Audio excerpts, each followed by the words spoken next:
किसान का बेटा था वो दृढ़ता का भंडार। वल्लभ भाई पटेल नाम कहलाता था सरदार। कृषक कार्मिक जनगण से था उसको प्यार अपार। अखिल देश ने उसे रहनुमा किया था स्वीकार। गांधी बापू का शिष्य, सत्य अहिंसा का अवतार, किंतु एक भारत करने को धर लेता हथियार। लौह पुरुष संबोधन था वो लोहे की दीवार। तेज पुंज तुम, शक्तिपीठ तुम, बल का सागर अपरंपार। ऋणी देश का नम्र नमन तुम स्वीकारो सरदार।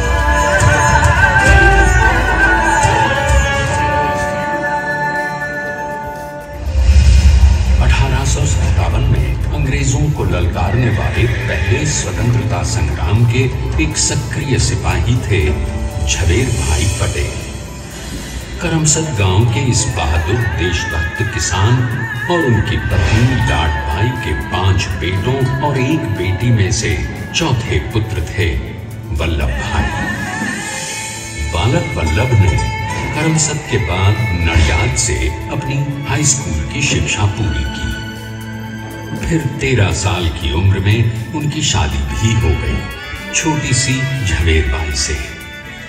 2 बच्चों, बेटी मणिबहन और बेटे दाया भाई को जन्म देने के बाद झवेर बाई असमय ही चल बसी।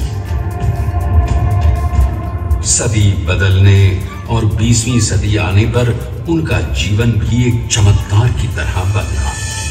पीटर का इम्तिहान पास करके वो वकालत करने लगे। पहले गोधरा, फिर आणंद और उसके बाद अहमदाबाद में। मगर जल्द ही वकालत छोड़कर वो बैरिस्टर बनने की इच्छा से इंग्लैंड चले गए। लंदन में बैरिस्ट्री में अव्वल आने और वजीफा जीतने वाले वो अनोखे भारतीय थे। अब तो अहमदाबाद की वरिष्ठ अदालत में बैरिस्टर पटेल की जिरह और जीतों की धूम मच गई।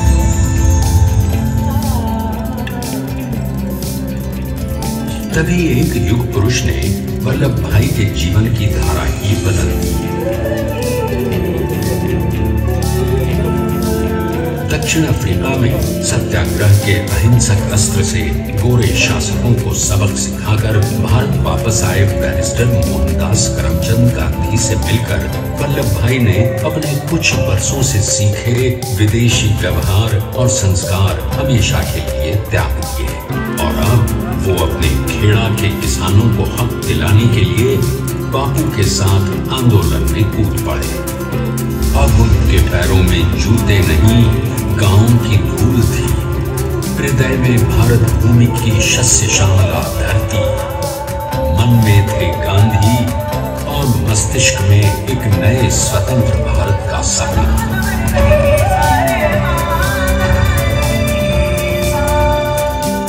तभी बारडोली के मजबूर मजलूम किसानों की यातना का समाचार उनके पास पहुंचा। तुरंत वल्लभ भाई वहां पहुंचे और यूं शुरू हुआ भारत का सबसे बड़ा और सफल किसान आंदोलन बारडोली। वल्लभ भाई ने बारडोली के 87,000 किसानों को ऐसा अटल अडिग अचल मनोबल दिया कि अंग्रेजी सरकार हिल गई और 1 बरस के बाद उनका लगान माफ कर दिया गया। अब तो पूरे देश में लोग वल्लभ भाई के नाम की कस्में खाने लगे। स्वयं महात्मा गांधी ने कहा, अब वल्लभ भाई मेरे शिष्य या साथी नहीं, सारे देश के सरदार हैं। और देश को मिल गया एक अनोखा असरदार सरदार।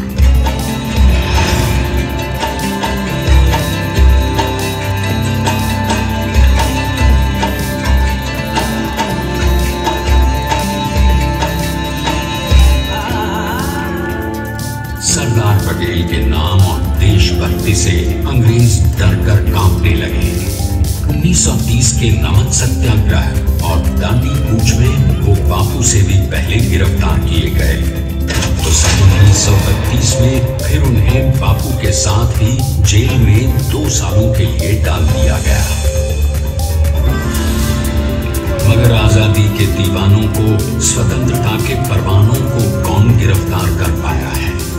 जेल से छूटते ही सरदार को कांग्रेस के नए राष्ट्राध्यक्ष पद पर चुना गया और उनकी सरपरस्ती में राष्ट्रवादी भारतीयों ने तमाम ब्रिटिश सूबों में जीत हासिल कर वहां अपनी स्थानिक सरकारें बनाई। किंतु सरकार का सपना केवल सरकार बनाना नहीं था। उनका स्वप्न तो था एक ऐसे नए भारत का जहां हर रंग, हर रूप, हर जात, मजहब, तबके का हिंदुस्तानी एक साथ मिलकर एक ऐसा नया भारत बना सके जहां पूर्ण स्वराज के साथ सारे समाज को गरीबी, अशिक्षा, छुआछूत से भी आजादी मिल जाए। इसकी पहली रणनीति थी भारत को अंग्रेजों की गुलामी से आजादी, ताकि भारत के लोगों की अपनी सरकार सबके साथ और सबके विकास के लिए काम कर सके। बापू की अगुवाई में अब देश ने अंग्रेजों को अंतिम चेतावनी दे दी, करेंगे या मरेंगे, क्विट इंडिया, अंग्रेजों, भारत छोड़ो। बस फिर क्या था, संघर्ष की रणभेरी बजी। 3 सालों के लिए सरदार पटेल को भी सत्याग्रही नेताओं के साथ जेल में ठूंस दिया गया। 2 सालों के बाद अंग्रेजों को बापू के सभी शिष्यों और साथियों को छोड़ना पड़ा।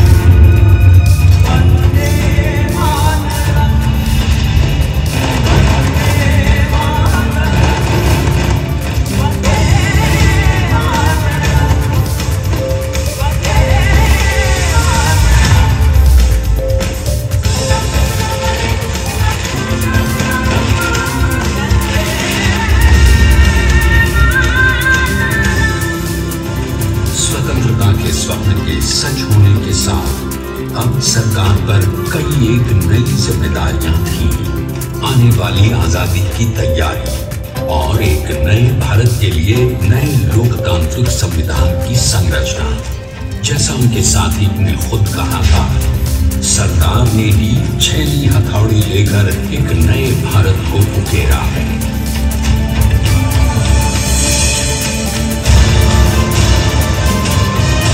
स्वाधीनता तो प्राप्त हुई, लेकिन खंडित भारत में भी उठते विभाजनवादी अंधकार को अभी दूर करना था। जब देश के खंड खंड होने का भय उत्पन्न होने लगा, तो सरकार ने निर्भय होकर खुद अपनी केंद्र सरकार और साथियों को भी चुनौती दे डाली और जम्मू कश्मीर को बचाने के लिए सारे देश का आकाश वायुयानों से भर गया।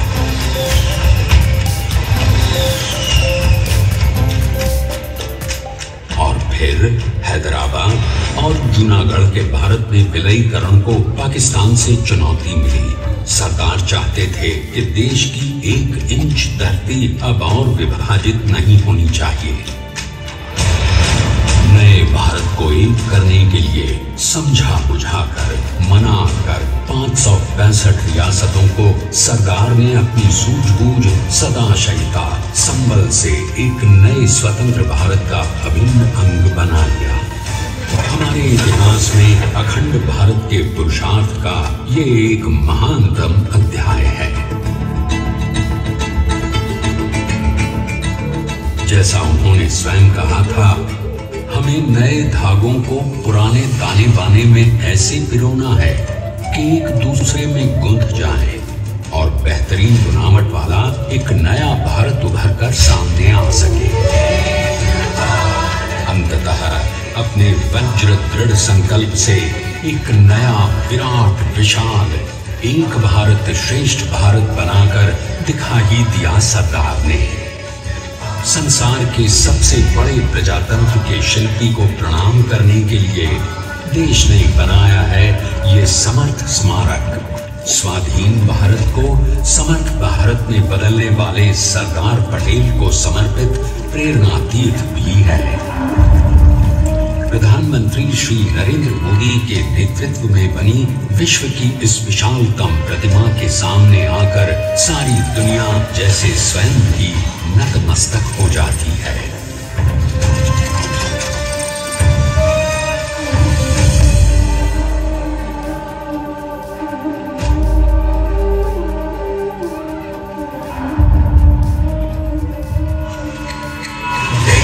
बना गया वो अमिट अटल,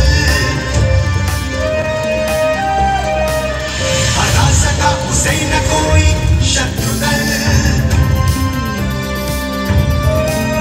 चट्टान के समान सा पुरुष प्रबल, स्वदेश का सम्मान है, पटेल तो स्वदेश का सम्मान है, पटेल तो स्वदेश का सम्मान है, पटेल तो स्वदेश का सम्मान है।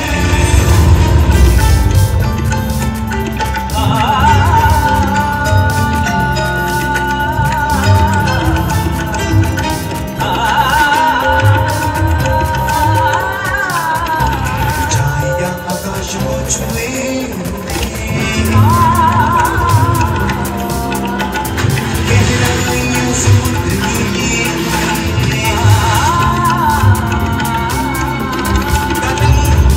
जमीन पर जमे हुए, पटेल अपनी आने का निशान है, पटेल अपनी आने का निशान है, पटेल तो स्वदेश का सम्मान है, पटेल स्वदेश का सम्मान है,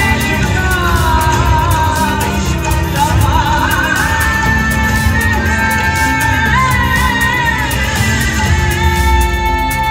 आइए अब देखते हैं कि अपने लौह पुरुष को श्रद्धांजलि देती 182 मीटर ऊंची विश्व की सबसे विशालकाय प्रतिमा का निर्माण कैसे हुआ।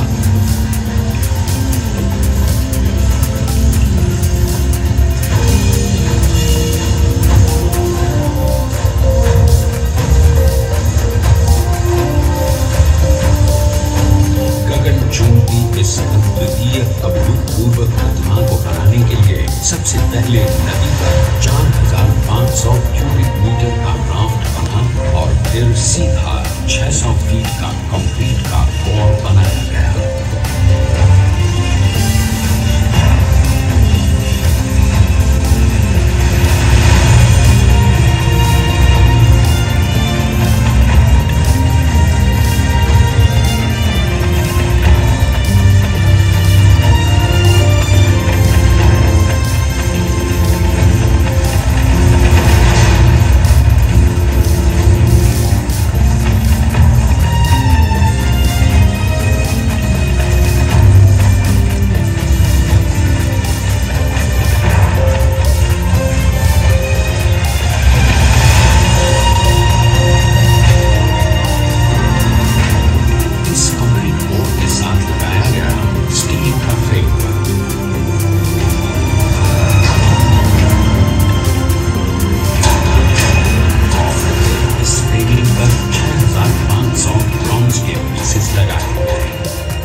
सालों तक यूं ही चमचमाती रहेगी।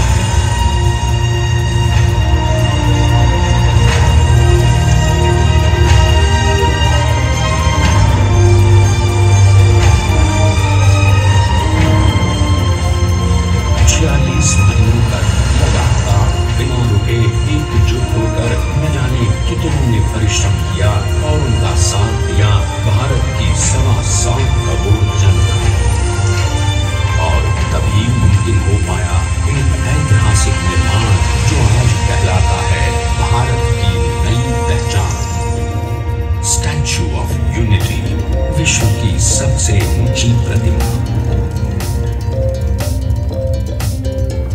सरकार ने अपनी गंभीरता, शालीनता और दूरदर्शिता से भारत को संगठित करने के असंभव कार्य को संभव कर दिखाया। आइए आज हम सब उन्हीं की महिमा में विश्व के सामने एक उदाहरण रखें, क्योंकि ये ही भारत को श्रेष्ठता के मार्ग पर ले जाएगा। हमारा कर्तव्य ये है, हमें निश्चय कर लेना चाहिए कि हमें हिंदुस्तान में जितने लोग हैं सबको मिल के भाई भाई की तरह रहना है। स्टैच्यू ऑफ यूनिटी एकता की प्रतिमा और श्रेष्ठता का प्रतिबिंब है। एक पहल है इस अखंड भारत को श्रेष्ठ भारत बनाने के सपने को पूरा करने के लिए। एक पुकार है हम सबको एकजुट होने के लिए। एक आंदोलन है भारत को सबसे आगे ले जाने के लिए, श्रेष्ठ बनाने के लिए। आपके योगदान और विश्वास से ही बनेगा एक भारत श्रेष्ठ भारत।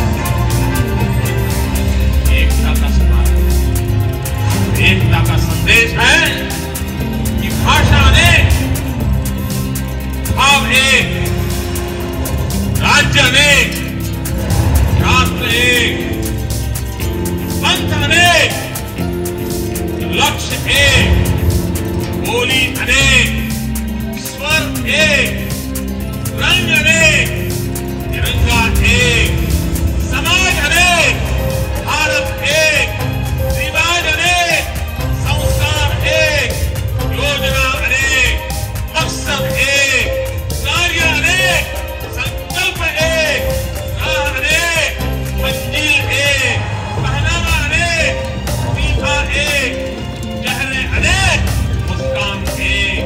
ये एकता का संदेश लेकर के हम चले।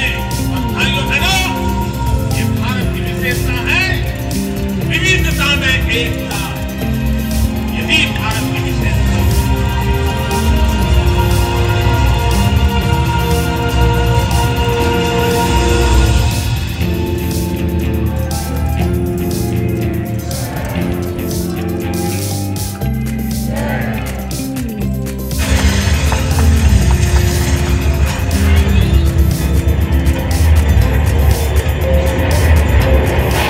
Please stand up for the national anthem.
आता नेक्स्ट अट्रॅक्शन जे बघणार आहे ते आहे ग्लो गार्डन आणि आता तुम्हाला LED शो नंतरच आहे. आणि ते इथून बाहेरून तर खूप सुंदर दिसतंय. तुम्हाला दाखवलं किती सुंदर आहे. ग्लो गार्डनमध्ये कन्सेप्ट अशी आहे, पूर्ण कलरफुल केलेलं आहे त्या लोकांनी, लाईट्सनी खूप छान दिसतंय. आणि तुम्हाला दाखवतो, मे बी कॅमेरामध्ये थोडा इश्यू होऊ शकतो पण दिसायला खूप सुंदरच. मी ट्राय करतो जेवढं चांगलं होईल तेवढं कॅप्चर करायचं.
आई कसं वाटतंय?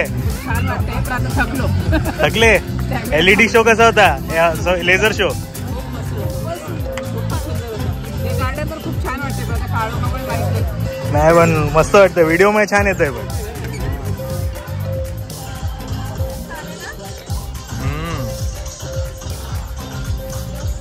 सगळ्यांना लाईट केलेलं खूप सुंदर. सनफ्लावर्स तर खूपच सुंदर दिसतात.